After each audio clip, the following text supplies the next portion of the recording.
This week on Basketball Wives. My child. You're talking about when I talked about Shaniece and said she was a builder whore after Yep. you came in and did all that with my daughter. But this is what you do. You want to talk over people. What we're doing is we're going to go back over the same tired stuff. Yo, what is up, everybody, and welcome back. Today we're going to be talking about the new episode of Basketball Wives, Season 11, Episode 19. Let's get right into this.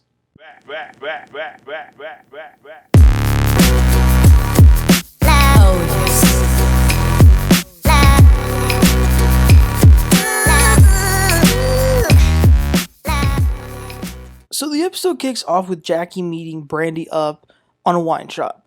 They had a little bit of a chat on the women's empowerment event, which didn't really go anywhere other than Jackie calling her an ish starter. But they both have a soft spot for one another, so they decided to just meet up. So here, Jackie does apologize for saying that, Brandy is an ish starter. Brandy says what she didn't like at the empowerment brunch was Cheyenne coming for Brooke. Jackie didn't really say much about that, but as far as Jackie not showing up to Brandy's cooking class, Jackie lets Brandy know she's just not in the place with these women to be sitting around with them breaking bread. But of course, Brandy is not the spokesperson of the whole group, and she's going off about, well, Jackie, I don't like the way you talk and treat the people in this group. Listen, I don't mind Brandy, but I don't like her always fighting everyone else's battles. Like, calm down.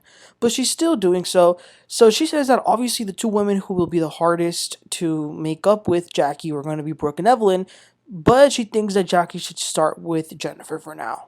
Jackie's like, oh, okay, that's fine. Jennifer's got my number. She can call me. It's cool. So in the next scene, we see Brooke. She goes to see a tattoo artist because she's over the moon with her new man. She even says they're official. So she wants to cover up the initials of her ex that she had tattooed on her finger.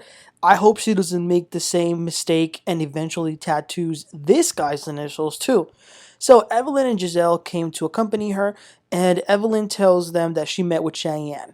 So Evelyn explains what Cheyenne said to her, why she did what she did, and Brooke says, ain't no bee gonna call me out in a room of other bees. Now, Evelyn is friends with Brooke, but she also, in a way, likes Cheyenne, so she's kind of in the middle of this. I mean, she did have Brooks' back, and obviously she's going to choose her if she has to, but she does like Cheyenne. Alright, moving along, Jennifer goes to Brandy's place, and Brandy, she has mentioned that she's trying to get back into some more acting. So she's working on this audition tape, and then Jennifer came over to help her a little with that. Brandy also opens up about feeling a little bit anxious being here in LA. She has a lot going on with her book, the acting, and of course the most important thing, her husband and son. It's a lot on her plate, which is exactly why Brandy should chill with the Jackie drama. You got way too much stuff going on and way too much stuff on your plate to be fighting other people's battles. But anyway, so, of course, Brandy brings up Jackie to Jennifer. Jennifer also has all these grievances with Jackie, no accountability, delusional. These women just complain about Jackie Christie. But Brandy did kind of try and mediate Jennifer so she can kind of talk to Jackie. Not really, but kind of. Jac'Eil then goes to the airport to pick up her son and his friend because they're in their school spring break and they're going to come over here to LA to spend the week here. Her son's name is Prince. Then they go to a basketball court and they're playing a little bit. Jac'Eil looks like she's a very cool mom. Then Jac'Eil calls her fiance Natasha. Natasha is overseas, but there's a wedding to be planned. Jac'Eil feels a little conflicted. She knows Natasha is very busy, but also part of her feels a little like she would like a little bit more help from Tasha, but they gotta get this wedding done quick because Tasha is in Turkey right now. When she comes back, they're only gonna have a little bit of time before Natasha goes back to Dallas to start the season. Damn, that's the life of a professional athlete. So Jac'Eil's gotta get onto that, but it's very stressful, but it's gotta be done. The next scene I thought was kind of fun. So Jennifer goes to see some of the scenes from the movie that she made that have been edited. And she also invited Jackie because at the end of the day, Jackie is in the movie. I can't wait to see this movie on Tubi, y'all. And it looked like Jackie did a good job acting on it, for real. So after seeing that, they sit down. Jackie's very happy right now. She's in a good mood. They talk about the event and the fight that happened with Cheyenne and Brooke. Luckily, neither one of them, Jackie nor Jennifer, were involved in this altercation, so they're just talking about it. Jennifer says, "So, what's been going on with you?" And Jackie says, "Well, your friend had the nerve to call me a freaking prostitute. Did you believe it?" And the cat got Jennifer's tongue when Jackie is asking her, did she believe it? Jennifer says, "Well, I was confused." Meanwhile, in her confessional, she says, "Yes, I believed what my eyes read." And this is the problem with Jennifer. She's so phony. But Jackie says there's been a lot of slander that has been going on. Jennifer says that she wants to have an event for the movie. She's not going to call it a Ponderosa, but she will be calling it a parlay. Jackie says, "Oh, are we getting naked?" Jennifer's like, "No." But Jen does say that she wants Jackie to say how she feels to the rest of the girls. Jackie's like, "Okay, I mean, I gotta kill her tongue, but okay." Then we see Jac'Eil take her son to get a suit for the wedding. And it was very overwhelming. The tailor is asking what pattern, what color, how many buttons, what fabric. It's a lot. Especially because most of us don't wear suits on an everyday basis. Like we don't know too much about that. So all these questions, it's a lot. But there was a very sweet moment when Jac'Eil and her son talk about her getting married, because it's been the both of them together for so long, and now Jac'Eil is getting married. She never thought this would happen, but here they are. And Natasha has taken in Prince as if he were her son too, so that's great. The next scene is Evelyn, Jennifer, and Brandy doing some Pilates. Poor Brandy was fighting for her life doing this. Jennifer says that she wants to get a little toned for the wedding. So speaking of the wedding, she tells them about the situation that Christian has with the state, the probation, and all that. The biggest thing is that he has restitution that needs to be paid. The girls are asking, well, how much does he owe?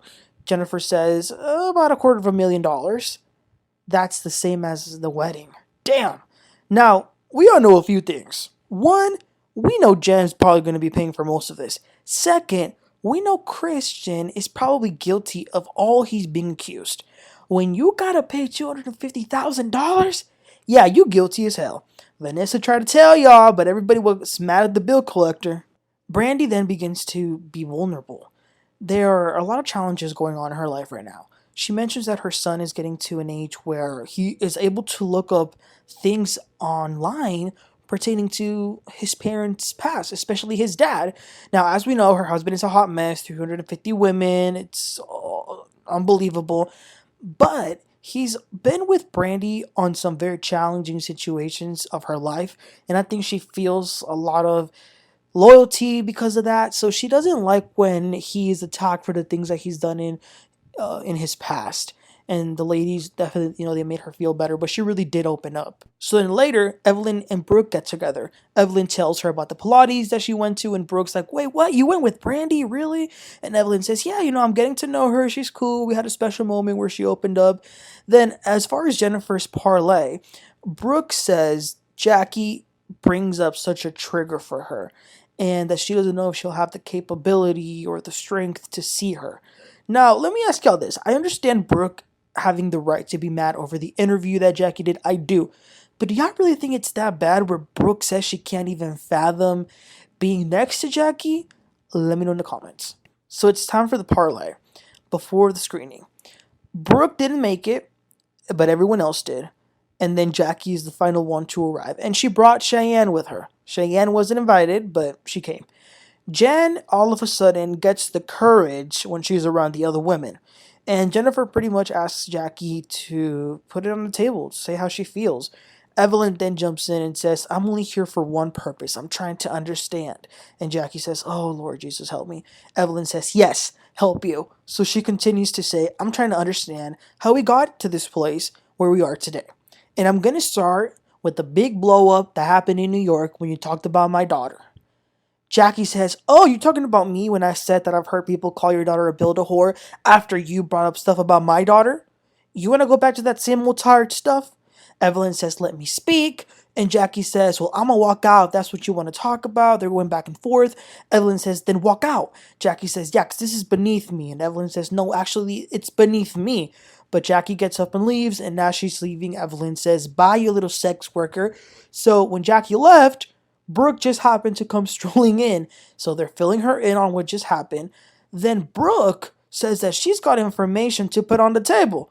She says that in the last 72 hours, she's been on the phone calls with Jac'Eil's partner, Shaunie, and she's been on mute. What? So, some of the things that Brooke found out was Jac'Eil's tired of Giselle's voice. No, Jac'Eil said nobody cares about Jennifer and Christian, and she also shared her nudes. Jac'Eil absolutely hates Jennifer, and Jac'Eil doesn't understand why Brandy is here unless she's trying to have another child or get divorced. So pretty much all the things we're all thinking. But the one that was a little messed up was Brandy did start to cry because she knows that Jac'Eil knows that she can't have children. So if she really did say that, that really did hurt her. But Brooke then continues to say that she's also seen text messages and screenshots between Jac'Eil and Sunny. And apparently there was some screenshot from a comment someone had made in all caps saying Brooke's having a dead daughter made her evil, to something to that effect. So they're all shocked and disgusted and mad. And then that was the end of the episode. Oh my god, this is exhausting. And then we got the preview for next week. Shaunie's coming to talk to Jac'Eil. I mean, it wasn't. I guess it wasn't good enough for all the women to drag her. They had to drag Shaunie in here as well. Listen, a few things. First of all, Brooke, you're way too grown to be getting on phone calls on mute and all this stuff. Like, come on now, really?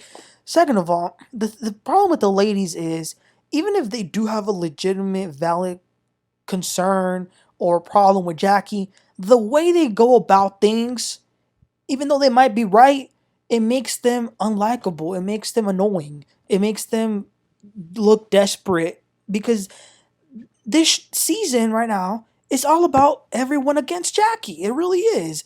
Now, as far as Jac'Eil, I will say, I do wish she would have stayed at the table. I understand she gets mad real quick, but I do think that in order to at least kind of, talk some things out, and at least she could have at least stayed there and dragged them a little bit, you know what I'm saying? But yeah, I do wish she would have stayed there a little bit more. But anyway, you guys, let me know what were your thoughts about this episode. Anything you want to tell me, please don't forget to like and subscribe, and I'll catch y'all next time. You have a great one. Bye.